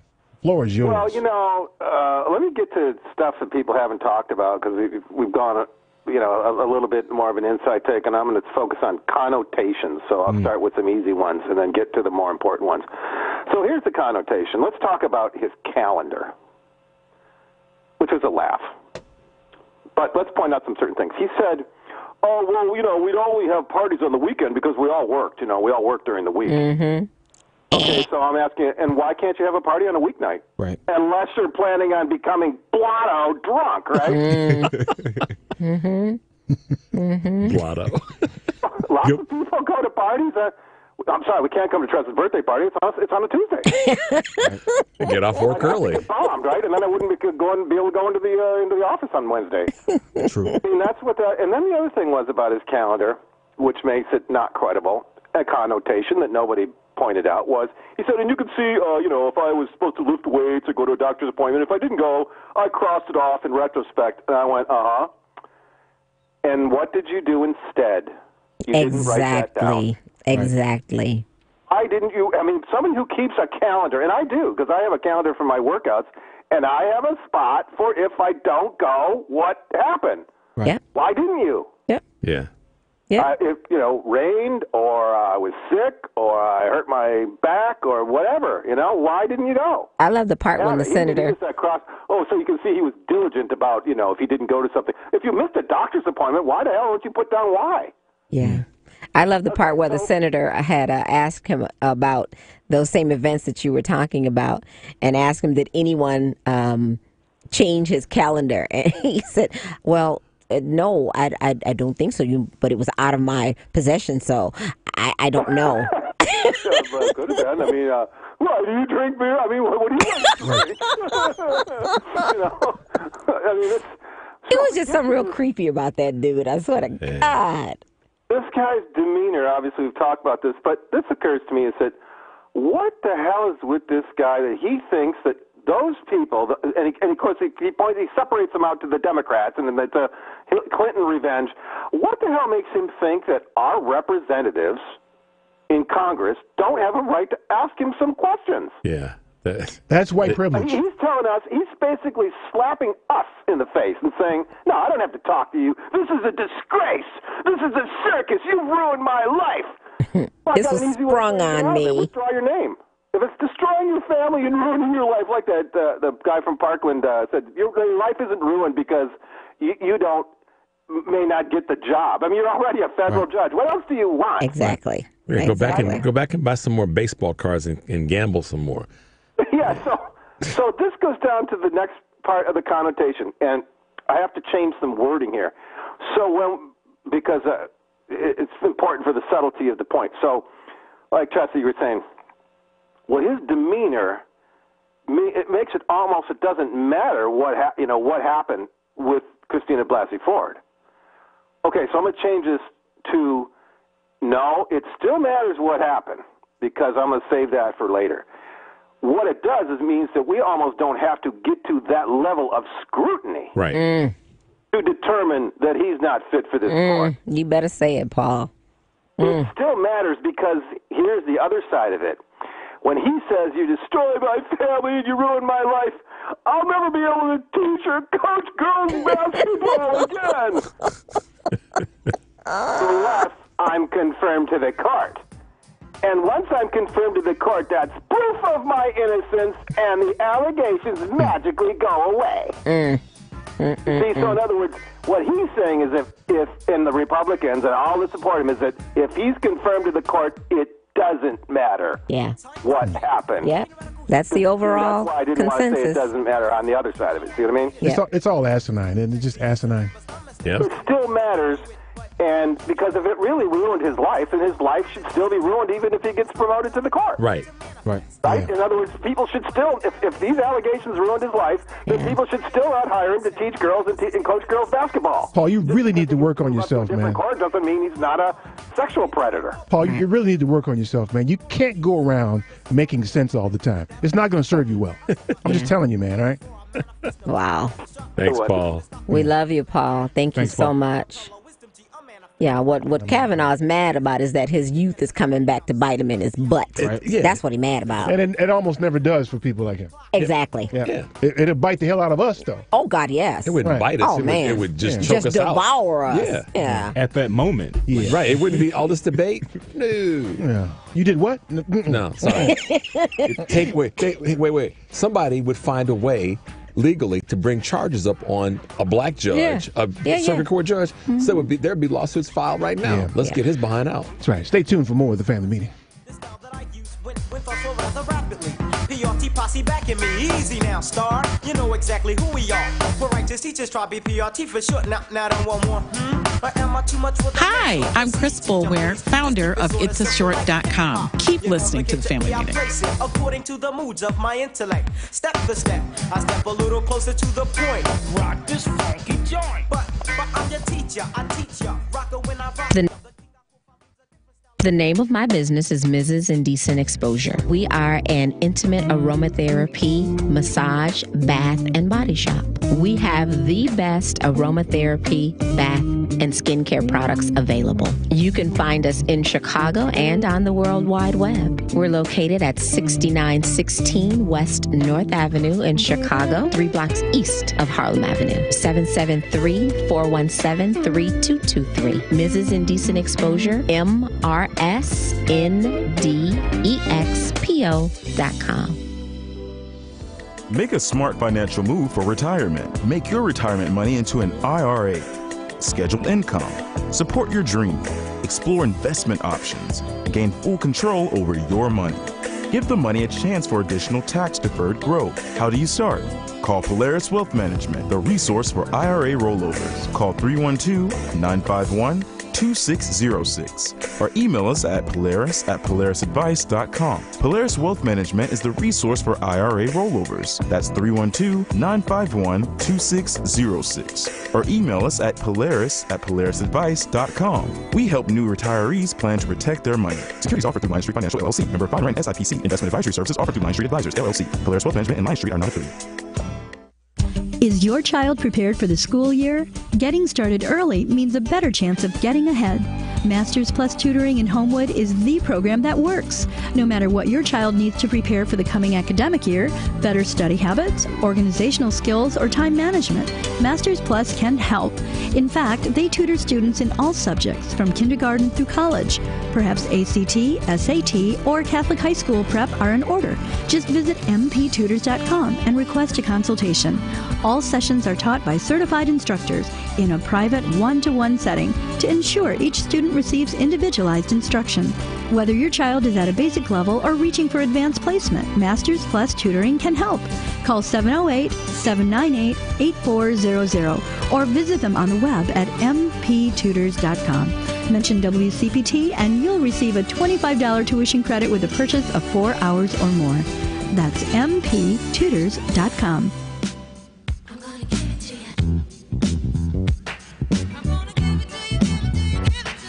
Excuse me, take a few minutes to mellow out. Big Daddy Kane is on the mic and I'ma tell about a minimum length of rhymes. Hello, this is Kevin Pitts of Performance Consulting Group, and that is performanceconsultinggrp.com. Welcome back to the family meeting. I got to talk to my man Kevin about being excited. A little bit too excited. What he does for a living. I got to call him, man. But trust me, I'm not with you, man. You on drugs or something, man? I'm not upset with 45 or with Brett. Yeah. Because we know what kind of stank they are. Oh, God, yes. It's the Senate and the House and these governors and state legislators that want it's even deeper than that. It's the people who vote for them. And it's the people who vote for them that want to continue to prop these people They up. can, just like children can act out if you let them, these elected officials can act a damn fool if you keep electing them. Yep. It's the same difference. That's why, like President Obama says, vote, y'all. Yeah, don't boo. Just vote. Let's get Paul from Niles. Paul, what's up, man? I would like to give a most heartfelt shout out to Dr. Ford because she had the guts to stand up to a powerful man like Brett Kavanaugh. Now, when you hear a story like Dr. Ford's, if it sounds credible, you can believe it. Because why would a woman put herself through that kind of hell, make that kind of personal sacrifice without, We wouldn't, Paul. She didn't have that kind of a story to tell. We wouldn't. Trust me, we wouldn't. I can't thank her enough for drawing attention to the kind of man this guy is. He's a gambler and a drunk, and I don't believe him when he says that he was drinking when he was a kid, because once a drunk, always a drunk. I'd also like to give a shout out to the people at the Bill Cosby trial, 3 to 10 years. Now that'll make anyone think twice before they behave like Cosby did. He got what was coming to him. Finally, someone, thank God, did. All right. Thanks, Paul. Appreciate it, man. Let me get Adler. Adler, what's up, man? I think we make one big mistake in this country. People act out of class interests and not just race. You mentioned the fact that black family members beat hell out of the kids because they acted badly. I would suggest, too, that a lot of black cops and white Irish cops in the ghetto, their fathers probably beat hell out of them also because of the class. A sociology study showed that people of lower middle class background also were much more tough on their children than whites. My father was robbed in the 1930s at 12th and Kedzie near Carl's Restaurant, Delicatessen, by two white guys. My father was also hit over the head at 16th and Trumbull during the 30s by two white guys. And a lot of crime is based on class and not just on race. When people say, why is there so much black on black crime? And I'm not going to be facetious, because if a black person is angry and wants to get even, it's much easier for him to go and attack another black person who might be a rival gang member than find the transportation to go up to Highland Park to beat hell out of a white person. The black person is simply more available. If there were riots on the south side, and the stores were owned by Arabs, they'd attack the Arab stores. It's also a matter of class. Now, in the case of Kavanaugh, I think we have to realize, too, I don't like him because of his class. I don't care about his sexual proclivities. I think they will have little influence of his role on the court. And my prediction is this. If he gets on the court and a case came up involving the harassment of white women or people on the job, he would vote for them, the women. I think what Kavanaugh is more concerned about is not the protection, and I think whites should worry about it more, not the protection of white women. He wants to protect the bottom line of the wealthy. Therefore, he would probably rule in favor of victims of sexual harassment because it doesn't affect the bottom line of the wealthy. On the other hand, he's more likely to attack teachers' unions because to break unions helps the bottom line of the wealthy. So I think we in America have to deal with both race but also with class. I think the thing that white people most fear, what we white people, and I'm a privileged white person living in Evanston, is not miscegenation, but black and white unity on economic grounds. That was a great fear of the white South during Reconstruction. And it's rather interesting also, the two most successful integrated unions, and a lot of white unions were very bigoted, including my union, the teachers union in Chicago, which is very racist in the past. I'll be quite frank with you. I think the two unions that were most integrated were the mine workers union, and to some extent I think that the tailoring unions. Service because you're both in the goddamn coal mine. You're not going to worry about what the goddamn race is, right? Ooh, he got one in there, didn't he? Yeah, twice. Yeah, I dropped it, though. We missed it. Hey, man, sorry, Asher. You got some bad words in there, man. You can't do that here. Can't do that, man. Let me get, this is Davida. Is that Davida? David. David? No, it's David. Okay. No, David Sacramento. You do that, man? Hey, what's going on? What's going on? Okay. What's up, man? Well, it's been a while. How you been? Well, my dad passed away. I haven't called you guys. My dad passed away. Oh, no. Our condolences. Sorry, David. Well, thank you. I appreciate that. That was the time when you should have called us, David. That's right. Yeah, you guys have always been there. I've been calling your show for about almost a year now. I'm going to say over a year now. Over a year. Yeah. Yeah, so, you know, this Bill Cosby boy, that really caught me off guard. He looks like, I was telling somebody that he looks like Nick Nolte on drugs a little bit, doesn't he? A little bit? Well, he's old, man. You look like you're on drugs when you get old like that, especially when you're blind. Yeah, he's like legally blind. Yeah, going back to this comment, I just want this guy that's running for the Superior Court and whatnot, you know, the fact of the matter is he didn't really want any kind of federal investigation on him because he knew that if he was going to lie and they found out later that he was going to lie, that he was going to get perjury, you know, he was going to be perjury of lying. You know, the federal investigation would have caught him off as far as lying is concerned. And as far as the other issue at hand, you know, the other lady, she didn't have nothing to hide.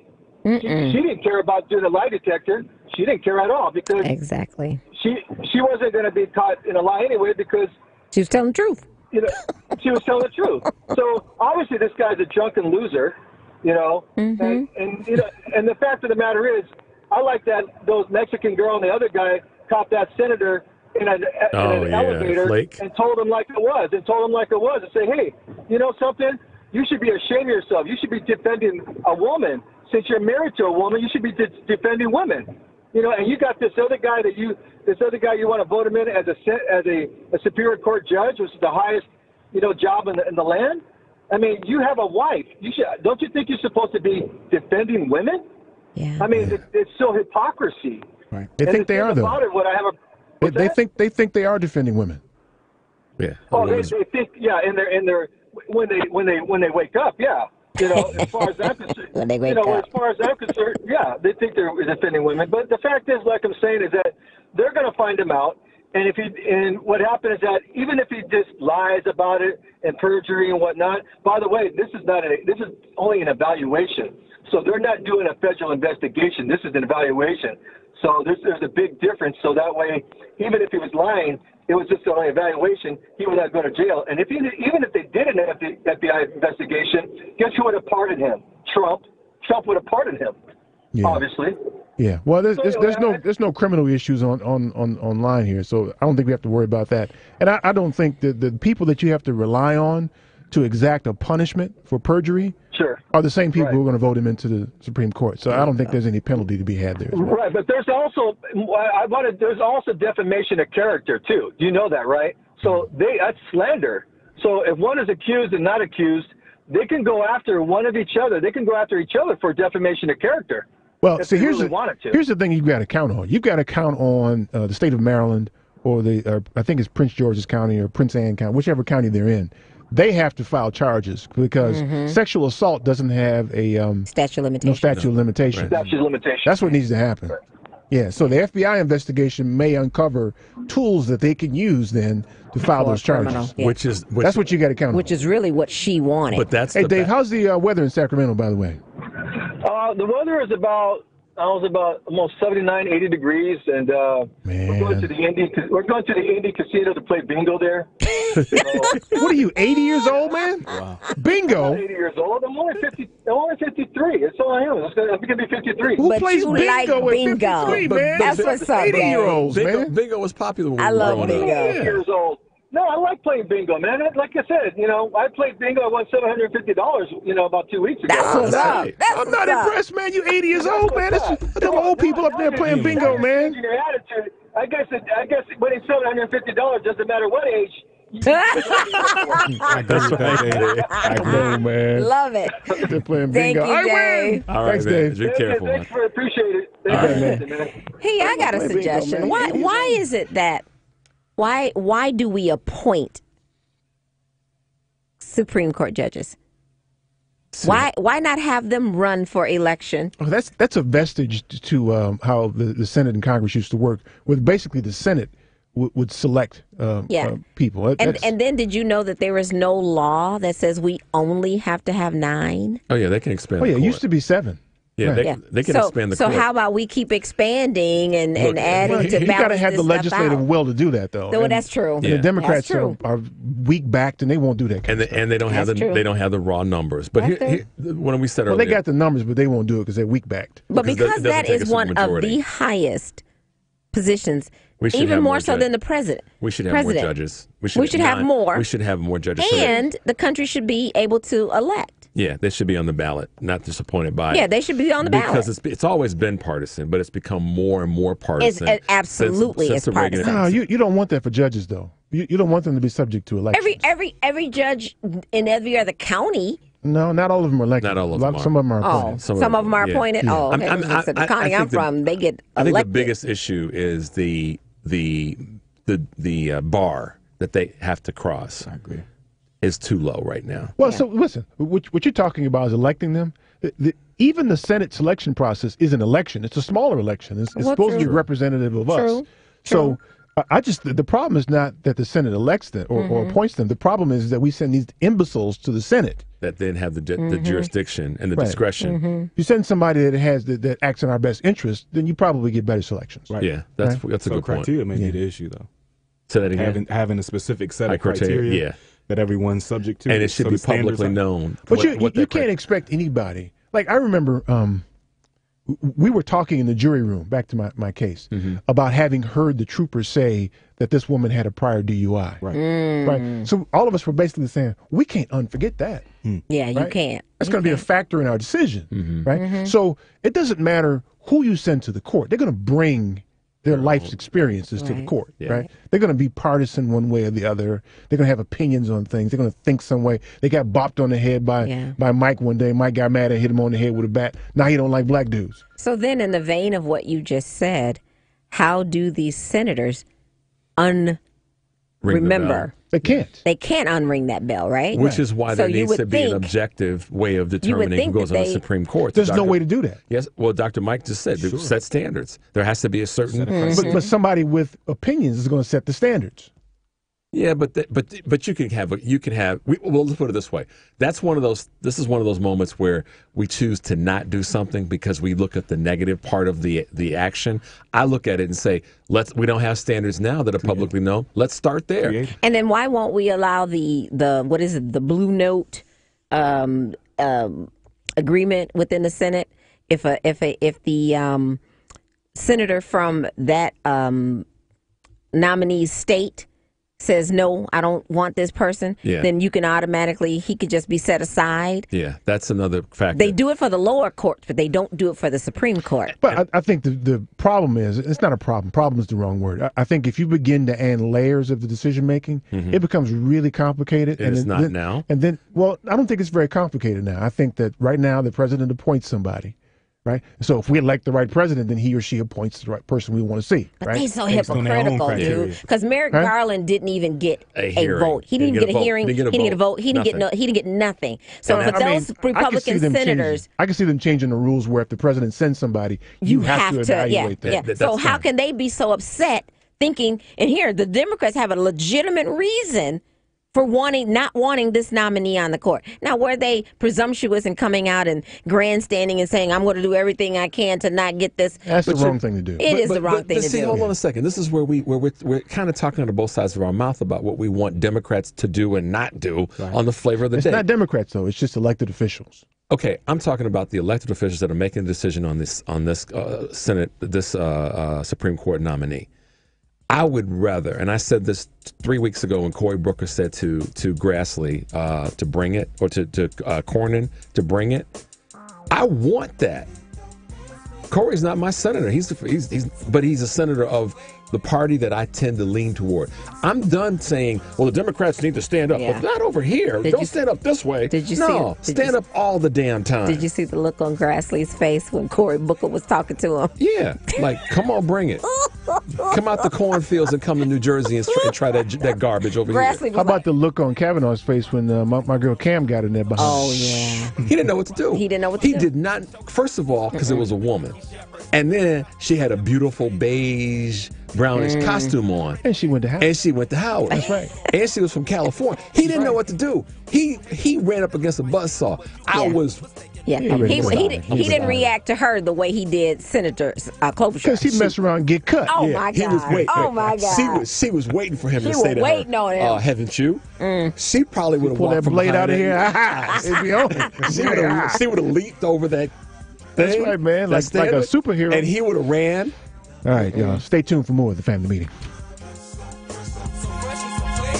Canary yellow, 7 9 civilians on display. My bongo whipped it up. Oh my God, did my rim today so they can ride out to the honeycomb hide out. I'm gonna show you how to wild out like Jack Tripper. Let me be Bambino on your This is David Martzall with the Center for Economic Progress, economicprogress.org. Keep listening to the Family Meeting. I get two of views and you get pretty deep. But I call you from 80s. I know you'll be there for me, girl. So fresh and so clean.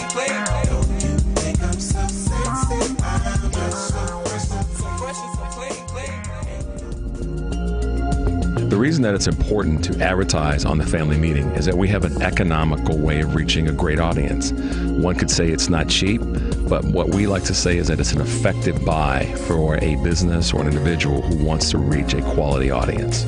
The reason that it's important or a good place to advertise is that our cousins love to patronize. I'm Richard Chu, also known as Bad, the Black Asian dude with the family meeting. For more information on advertising on the family meeting, you can reach us at info@tfmradioshow.com. That's info@tfmradioshow.com. You can also contact us at area code 708-794-6444, 708-794-6444.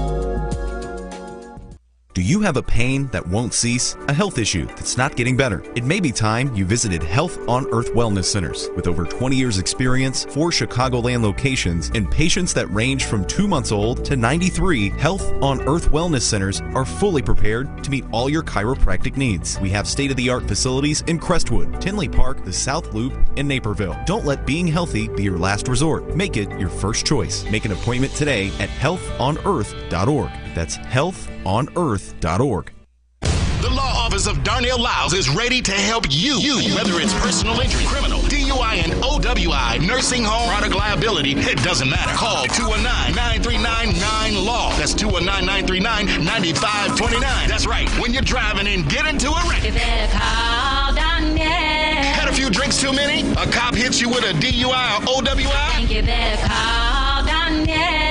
Arrested and facing criminal charges, misdemeanor or felony. I think you better call Darnell. Purchase a product that causes you or a loved one harm. I think you better call Darnell. When your loved one is neglected and abused in a nursing home. I think you better call Darnell. That's right, you better call Attorney Darnell Lyles and get represented right. And the first consultation is free. Yes, free. So call right now. 219-939-9LAW. That's 219-939-9529. Attorney Darnell Lyles. Darnell Lyles. Don't sweat the technique.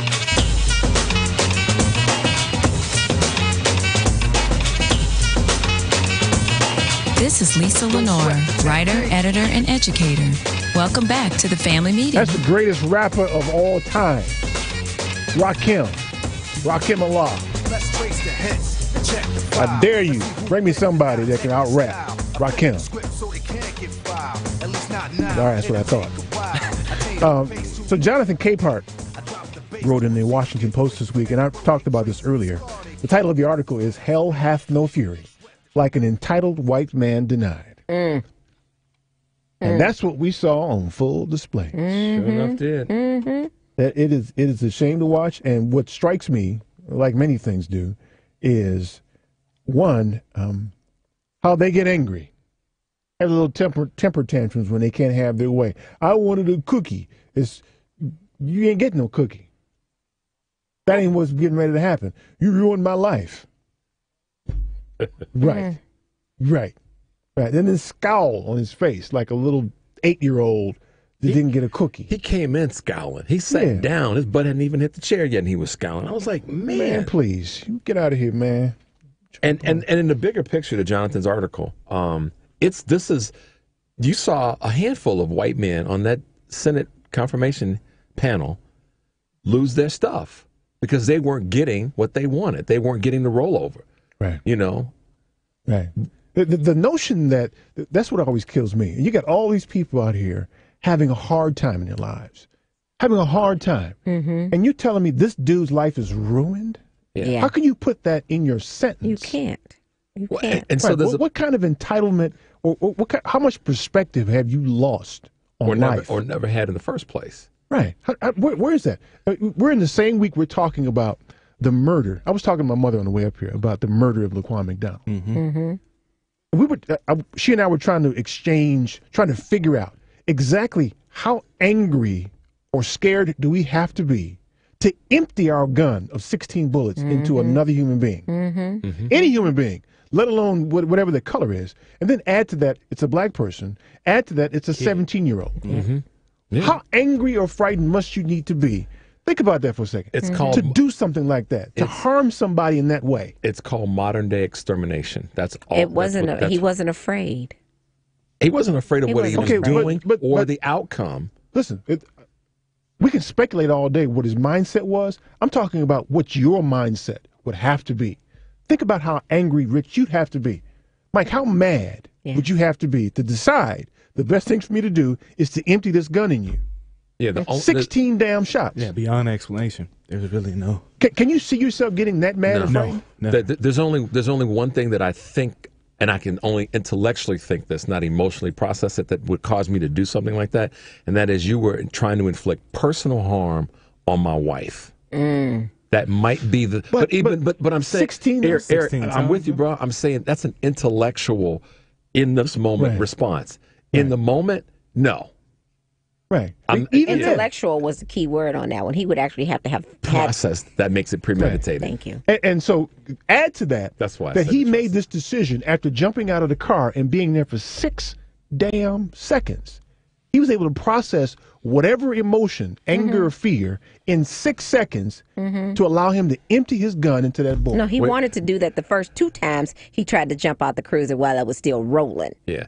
You guys understand, it took him more time to fire the shots than it did to get out of the vehicle. Thank you. Yeah. So that's why anybody that wants to defend Van Dyke needs to go to hell. Yeah. Yeah. And kick rocks on the way. Kick rocks on the way. In a fire suit, in a gasoline suit. Right. Yeah. Let's see what's on my man Tommy's mind. Tom, what's up, man? Well, I just want to say hey to you guys in the studio and those that are in the listening land. And I would like to say this, and I hope that maybe today someone will really hear the clarity of my voice. And it goes simply like this. My 14-year-old daughter sit down and watch the Kavanaugh hearings. And after she sit and heard Mrs. Ford's testimony, she began to cry. And she said to me as she was crying, she says, Dad, that's the reason why women do not come forward. And I just happen to be curious, and I say, why? And she said, because it doesn't matter. Because individuals who can do something about it will not do anything about it. And what you saw on the television, as everybody goes back and forth with whether Kavanaugh did it or did not do it or anything else, was the moment she started to cry is when he said that he believed Miss Ford, he meant her family no harm, but she must have been raped somewhere, sometime, but not by him. She began to cry. And I think that this nation should begin to cry. And why should it begin to cry? Because I have said on many times on the air about us, them, and they. And they are those that are absolutely privileged to grow up in families where financial needs are not a concern. And you cannot hold a grudge on anyone like that. But because they grow up in these scenarios, they have this air about them that those who do not have that same in-circle presentation, they can do anything they want. But more importantly, as I simply end, I want you to remember one simple thing. The President of the United States of America had the opportunity to launch an FBI investigation. When the man was asked, if you want to clear your name because your family is so messed up, don't you want an FBI investigation? All of the Republican senators said no. But no one paid attention to the steel shots that they were shooting of Jeff Flake, who was sitting there the whole time, knowing that what was going on was the biggest hypocrisy that could ever be placed on anybody's eyesight, on we the people, in order to form a better government and law and order. And I end with this simple thing, because this nonsense about black-on-black crime is only permeated because they don't do anything about the crime in the black community. They back off and they just said, do whatever you want to do, but don't come over on our side and do it. And then when they go over on their side and do it, and if those are the ones that are doing it, it's still okay. But I want to just say this, because I'm telling you right here and right now, what you saw was just simply some individuals who did not give a damn about anything other than putting this man on the Supreme Court at all costs. Oh, by the way, the cops are looking for me because last week I beat the hell out of some people who didn't vote. Goodbye. Wow. That's our weekly contribution to safety of the community, because if we don't let Tommy get it out, he's coming for you. Look at this picture, man. Doesn't that strike you? Ugh. Yeah. Ugh. Doesn't that strike you, man? Yep. Looks like a temper tantrum. Doesn't it? Privileged temper tantrum. Like a little kid. You can't have a cookie. You said I give a cookie. A cookie. Mom, I hate you. And he's going to be on the Supreme Court. Yeah, and I'm look, I had a moment, a little bit of a rant with a friend. I said, look, you voted for 45, and you were proud of it. And this is what you get. This is what you get. So that's right. It's exactly what you get. So anybody out there, that man make it to the Supreme Court. I on my mom, I'm telling you, something bad is gonna happen. I hate to say it, but I'm not going to say it. I'm not going to say conclusively it won't. I'm not going to sound like an advocate that something. No, I don't want. You don't have to advocate for it because I'm saying it. Because every woman that has gone through something and has harbored it and kept it in, yeah, and to know that somebody can be a perpetrator and get elevated to the highest court in the land, and they're not going to take that sitting down. Even if he didn't do it, and we don't know one way or the other for sure, we just suspect. Even if he didn't do it, the fact that he's acting like a damn fool it should be is a enough. problem. It should be enough for this country that wants to. Eric, we had a show a while back where you said, what is it that makes us great or a superb country? This is not. It is not this damn show ain't. Right. No. High aspirations, but no this execution. is not it. See, I think part of it is, like, at least speaking from a millennial perspective, I think the beauty and the ingenuity of America is that we spend so much time distracting everybody from what's going on that everybody who has the power, we never know who they are. They're like fictitious and that's the game. People, and that's really the game. Yeah. So it really doesn't matter that whether or not this man is there, because somebody's behind him that pulling needs the strings. That perspective there. You So we're talking about the reaction. He's really, just a pawn in the whole. Correct. The system is the issue. Cog in the wheel. Cog in the wheel. Mike, when are you gonna write your book, man? Soon. So dissertation was just published Not last that one. week. I'm talking about your book, man, but the life, man. Your stuff is novel worthy. 2019. Yes. 2019 is the plan. Yeah. Is it? Yes. Can we hold you to that, man? Absolutely. You're going to come here first before you distribute it, right? I can do that. No, hold on. Hold on, player. Why you equivocating, man? You don't know about the family meeting bump, man. You're supposed to say, yeah, I'm here, man. I'm committed. I'll be here first. I had to bring it out of you, though, man. I'll be here first. But that's okay, man. He's all I right. don't know about you, man. Mike get new on us, man. No matter how you get it, long as that's you get the it political right. training. But see, here's what Mike did. get new on us, though, man. See that? but see, here's what Mike did. What Mike did, he cleaned it up inside of 3 seconds. Yeah, he did. He did. Oh, you can't clean that up. Yes, you can. You put it out there like that. Man, I mean, you're supposed to be definitive. And you're supposed to be definitive, player. Okay. But he was humble in his pivot. Next time. Try it again. Let's do the second take. Yo, man, when you get the book out, man, you come here first before it's released, right? I'll be here first. That ain't aggressive enough, man. See, I don't need to be aggressive. You're supposed to say absolutely. I wouldn't start anywhere else. It don't matter. It don't matter. You could have did it. As long as I'm here first, you don't care. Exactly. Right. Actually, I do. I care about your enthusiasm. I do. I do care about that. Because there is a such thing as a family meeting bump, by the way. Book sales will soar. Really? Your political career will soar. We can attest to that. Yes. Every give you a shout out in the book there. Shout out is cool. Yeah, we do that, man. But you know what's more important? I get to play you in the movie, right? Oh. Oh no. Oh. What? Even Austin chimed in on that one. I knew it. Well, brother never turns it off. Well, I want to be in the movie too. Man, I ain't get no answer yet, man. What's up, man? I say yes, absolutely. No, you ain't gonna answer that one, dog. Man, forget Denzel, man. I can do I this. get a ticket to homecoming at Howard? I got you, man. Denzel I got gonna be too damn old to do it anyhow. A room too? I get a room too. That's right. There you go. Negotiate those details. I find a place for you. Per diem? DC's my. Don't worry, Hold on, man. Hold on, please. He said, and a per diem. I got you. I got the room part. Don't worry. I got the hookups there. Let E take care of the per diem. But yeah, such things. Who gets a per diem at Howard's homecoming, man? You get a per diem. Everybody need to be on a budget. You hear this? You're gonna get a per diem. The recruits. I'm going to homecoming, but I need a per diem. Hey man, that's how the man want to roll. That's how the man want to roll. Hey, trying to negotiate. No per diem at homecoming, man. So funny. Straight up, man. I want to be you in the movie, man. I'm down. Can I get down like that, man? No. Come on, player. You couldn't even handle being principal for a day. I handled it, man. Did he? Wasn't no fires. Nobody got killed or nothing, What right? you said at the end of the day. Wait, hold on a second. That ain't got nothing to do with it. Was that your definitive answer? Nobody died, and there wasn't no fires or nothing when I got finished. That is true. But what did you say? A successful day. But what did you say? What did you say at the day? end of the day? What does that matter? What did you say, Eric? I said you can have this damn job, man. Them little badass kids, man. I sure did. Eric, too funny. Didn't bat an eye either. They weren't bad kids. But could you imagine, though, E as a principal on 24/7? He's pretty good, actually. I'm sure he is. Mike, no, man. Yeah, because, hey, that's the thing. You take no stuff, just like you, though. When I got there, I jumped right in. He did. He was natural.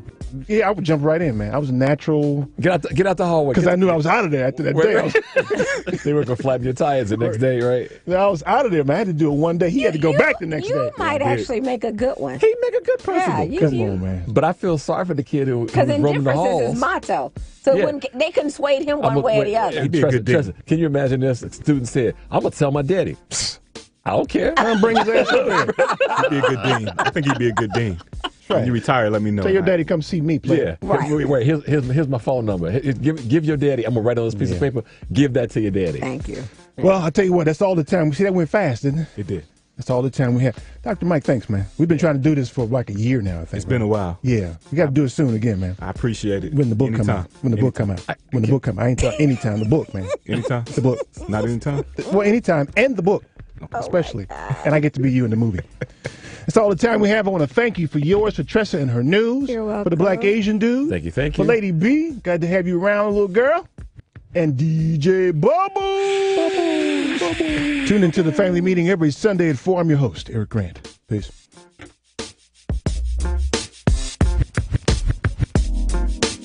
The preceding program, The Family Meeting, is sponsored by the Polaris Insurance Agency and Eric Grant, and to the extent of its guests, the views and opinions reflected do not necessarily express the views and opinions of NewsWeb Radio Company or its management.